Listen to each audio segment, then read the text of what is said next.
রাজধানীর আজিমপুর থেকে অপহৃত ৮ মাসের শিশুকে মোহাম্মদপুর থেকে উদ্ধার করেছে র্যাব। আটক করা হয়েছে অপহরণকারী ওই নারীকে।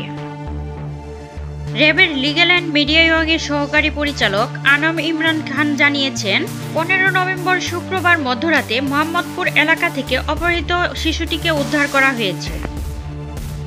তিনি আরও জানিয়েছেন, 15 নভেম্বর শুক্রবার সকালে আজিমপুর মেডিকেল স্টাফ কোয়ার্টারে ফারজানা আক্তারের বাসায় ডাকাতির ঘটনা ঘটে। ডাকাতেরা বাসা থেকে নগদ 1.5 লাখ টাকা সহ 4 ভরি স্বর্ণ অলংকার এবং 8 মাস বয়সী শিশুকে নিয়ে যায়। পরে পারিবারিক এবং পুলিশ সূত্রে জানা যায়, একটি সরকারি চাকরি করেন ফারজানা আক্তার। তিনি তার পরিবার অর্থাৎ স্বামী সন্তান নিয়ে ওই কোয়ার্টারে থাকতেন। প্রিয় দর্শক, এতক্ষণ সাথে থাকার জন্য ধন্যবাদ।